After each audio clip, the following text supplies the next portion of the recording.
এখন আমরা আমাদের অ্যাকাউন্টে লগইন করব। এখন লগইনে ক্লিক করছি। প্রথমে আমরা জয়েনে ক্লিক করেছিলাম।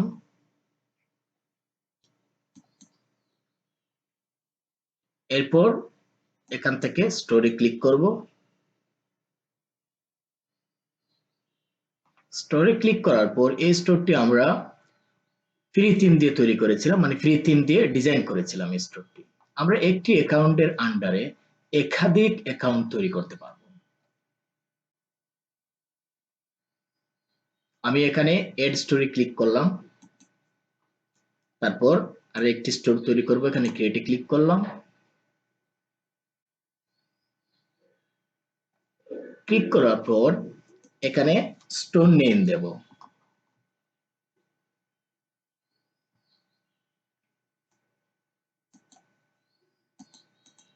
এই স্টোরটি আমি এখানে ওপেন করে রেখেছি।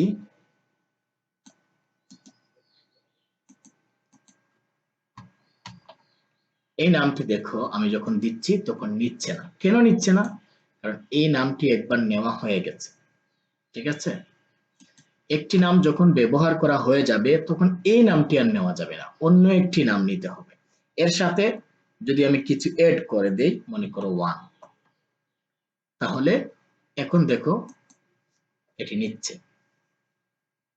এরপর আমি ইয়েসে ক্লিক করলাম। ক্লিক করার পর এরপর ক্রিয়েটে ক্লিক করব।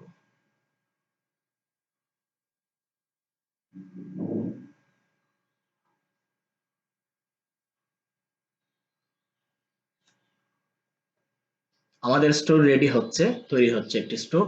আমরা একটি অ্যাকাউন্টের আন্ডারে একাধিক স্টোর তৈরি করতে পারবো। একটি স্টোর তৈরি করার পর যে আবার একটি অ্যাকাউন্ট তৈরি করতে হবে এমন নয়।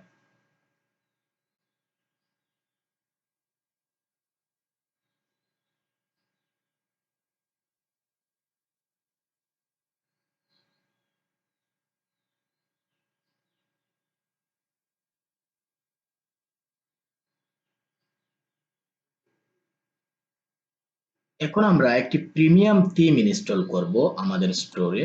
এখান থেকে আমি অনলাইন স্টোরে ক্লিক করলাম।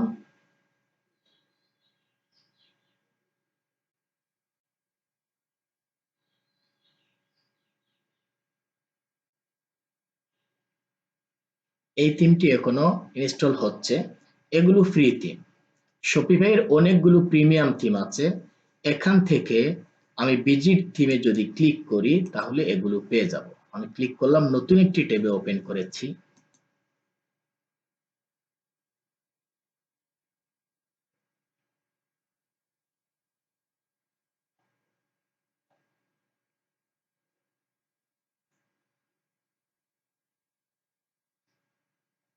এখান থেকে আমরা সিলেক্ট করতে পারবো ইন্ডাস্ট্রি অনুযায়ী, তারপর প্রাইস অনুযায়ী। মনে করো তোমার জুয়েলারি ওয়েবসাইট দরকার, তাহলে এখানে ক্লিক করলে এই রিলেটেড থিমগুলো এখানে দেখাবে। এগুলো প্রাইস অনেক বেশি, 300, 250, 350 এরকম থাকে। এই যে 350, ফ্রিতে 12টি থিম আছে।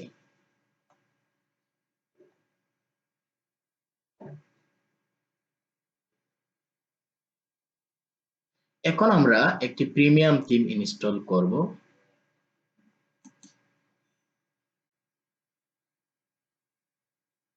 ইনস্টল করার জন্য এখান থেকে এই যে থিম লাইব্রেরি আছে, এখান থেকে এড থিমে ক্লিক করব।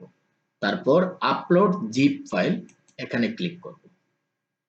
ক্লিক করার পর আমি এখান থেকে এড ফাইলে ক্লিক করে যেতে পারি, অথবা আমি আমার পিসি থেকে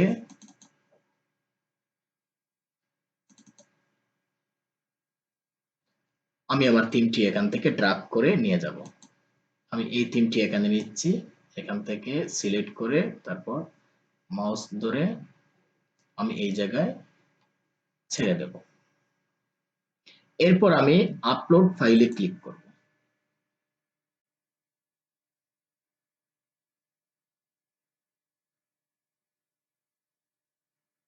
আপলোড ফাইলে ক্লিক করার পর কিছুক্ষণ অপেক্ষা করবেন।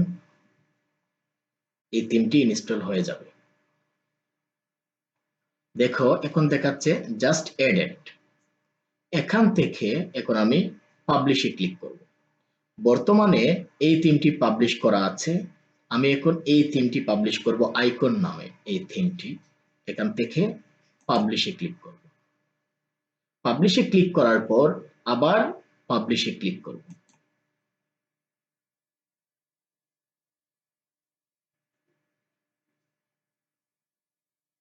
এখন পাবলিশ হয়ে গেছে। এখন কারেন্ট থিম এই থিমটি দেখাচ্ছে। এখন আমি অনলাইন স্টোরটি একটু ভিজিট করে দেখি।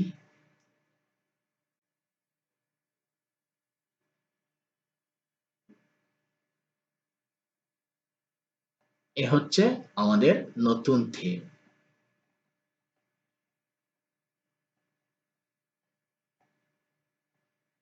এখন আমরা এটি কাস্টমাইজ করব।